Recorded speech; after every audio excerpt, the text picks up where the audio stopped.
वन्दे पद्मकरां प्रसन्नवदनां सौभाग्यदां भाग्यदां हस्ताभ्याम् अभयप्रदां मणिगणैर्नानाविधैर्भूषितां भक्ताभीष्टफलप्रदां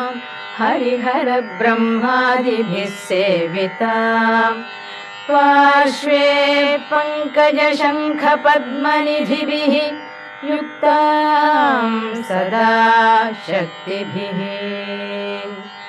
सरसिजनिलये सरोजहस्ते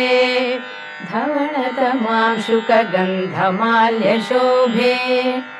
भगवति हरिवल्लभे मनो